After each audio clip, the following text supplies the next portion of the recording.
But talking to you about this, when you walked in through our studio door and you sat down here, you were very bold. You said to us just before we started the interview, I'm not bitter in any way, but telling your story now, even now, after all this time, and when would you release? It was in 2004? Still now talking about it, that reliving the horror that you went through as an innocent man, still affects you. I actually cry because the 12 years of my freedom have been harder than anything on death row. The things that have been done to me on the streets have been just as hard as death row, but I can't react. I'm not allowed to get angry. Anger is a luxury. So I've had a lot of misfortunes done to me since my release, but I strive to continue to keep one promise to my mother.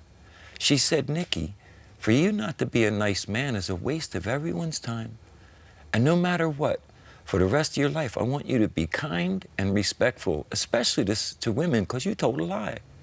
And you'll pay for that the rest of your life, and you pay for it well." And so people think I'm weak because I'm extremely kind. And people take advantage of me in business or other things that are like that.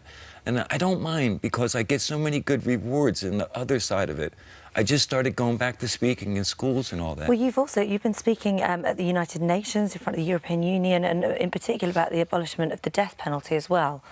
Yes, ma'am. And I love that. I love the fact that I may be destitute, I may not have the comforts that most people have, and I may be struggling at times, but I have such a good purpose in my life that those trappings don't matter to me. I just had a new baby, and that experience is making me feel so cathartically healed. The way that I am now going forward with all this positivity, I just got the film deal done for the book. So I have a major motion picture in development now. I have a new book I wrote, a new stage play. I threw myself into my education, and I've used it to heal. You read thousands of books when you were on death row, Well over 10,000 books before I stopped counting. But I was a loving person on death row, Philip. I helped 2 other men get off death row by doing their legal work for them.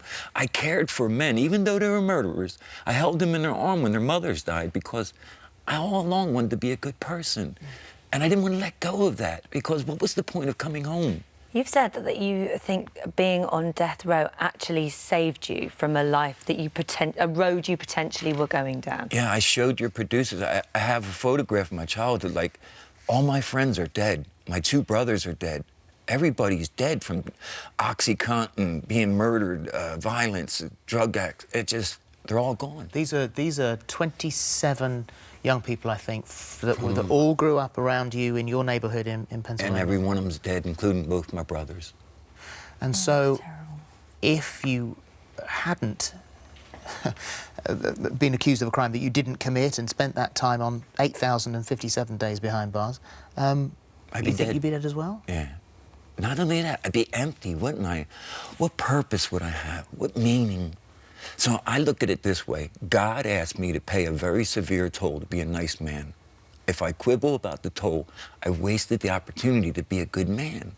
And I got so much purpose in helping so many people with cancer, lost limbs, people with anger, people who have been sexually abused, all of it. They don't want to be bitter. And they look at me and say, if he can be not bitter, then I can be not bitter.